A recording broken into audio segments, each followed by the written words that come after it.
Let's go back looking at some of the founding fathers of the country. Nnamdi Azikiwe, of blessed memory, is one of such great Nigerian. And he wrote in the West African Pilot, "Show the light and the people will follow." He understood the import of that. That was why he did say that. And again, it comes back to the presidency and his team. What light are they showing? Automatically, definitely the people will follow if they're showing the light. That's why we're talking about the man known as the bulldozer. He's been out there on the street working, and people say, you are the bulldozer, and that's the light, and we'll follow you.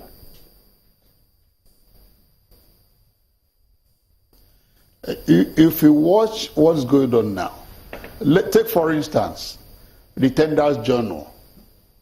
You could see that the Tenders Journal is bulkier now. Why is it bulkier?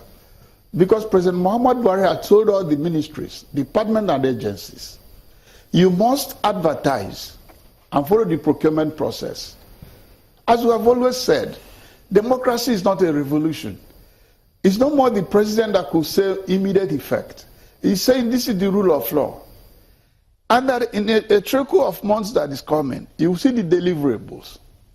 We just have seen where a lot of companies that are engaged in construction, they're back to work, but limited because of the collapse of the oil price.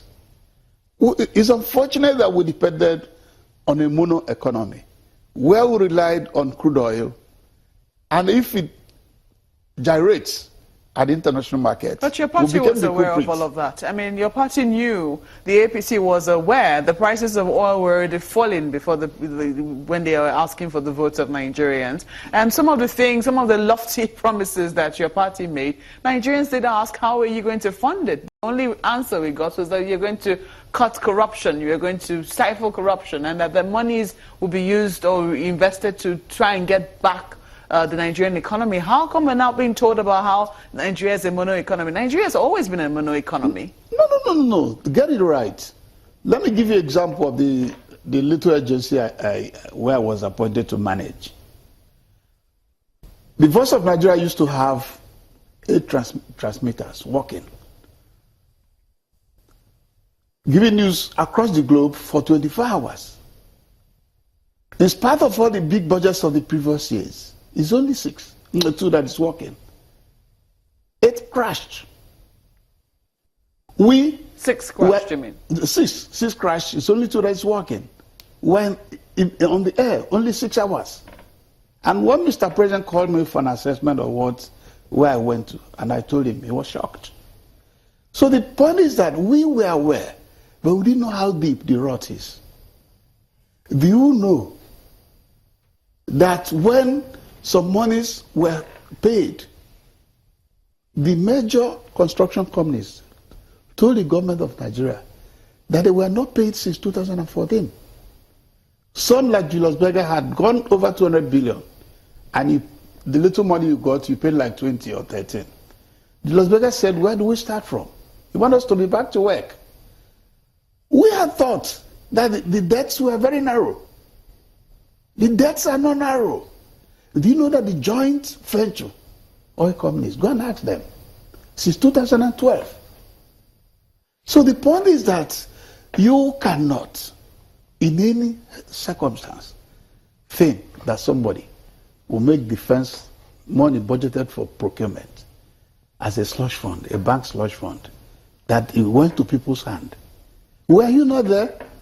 On May 13th, 2010, when publicly the then Minister of Finance and Coordinating Economy had a handshake with the Chinese, awarding what they call the 3 greenfield refineries. One was to be located in Bayelsa, one in Lagos, one in Kogi. And we all were on the streets clapping for the then President Jonathan. What happened later? At $23 billion. By then, in the coffers of the excess crude account of the Federation was $17 billion. Nobody asked what happened to that $17 billion. We thought, for such an excess crude account is still there, because we had no access. Even when the then governor of Central Bank, the Emir of Kano, shouted, it took a lot of Nigerians, they thought he was shouting horse. So the point is not about what we promised. It is about the fact that we are still going to deliver what we promised. But we are saying, even if we return back to the oil windfall, what is the attitude?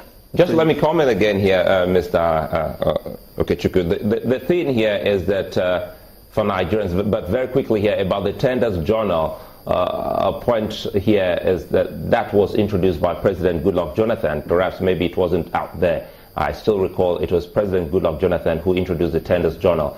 But how can Nigerians do anything differently, without an example somewhere?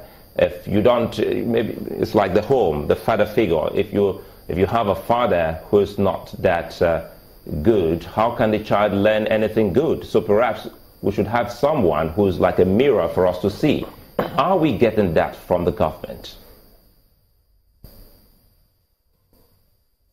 That's what I'm saying. I'm not saying that President Muhammadu Buhari introduced the Tender Journal. What I was saying is the bulk, the size. The size shows you that jobs that were given under the table in the days of yore is no more the case. That now you must follow the Procurement Act. And it says you must advertise and you must give at least 6 weeks. Because that 6 weeks is because in the past some people are giving jobs to their friends. They advertise and say you must enter your papers in 2 weeks. And they have informed their friends that a tender is coming.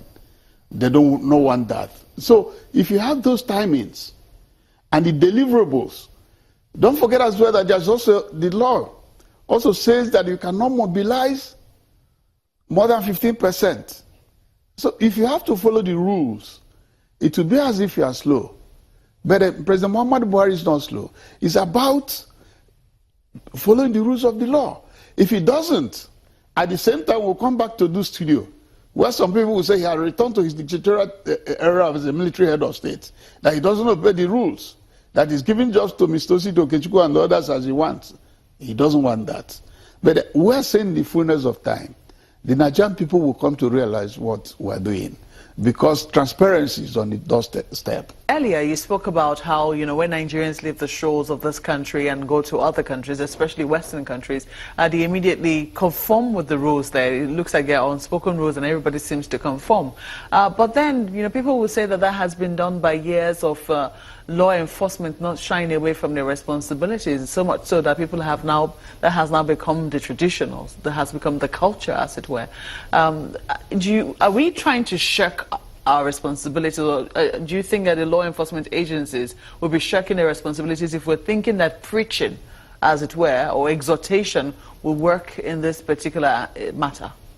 No. What we're saying, what is it? Change begins with me. Me does not exclude the police officer on the street. We're saying the police officer is included. We're also saying that citizen is included. Because if we rest on our oars and we do not point out such discrepancies at every level. I was once in Ghana. The banana I bought, I threw it away. The driver stopped. Taxi driver. And picked up the banana himself. He said, "Okay, we don't do this there." I said, "But that's a bush." He said, "Whether it's a bush or not, you must keep it for me in the car. When I get there, I'll put it in the dustbin." That's a taxi driver.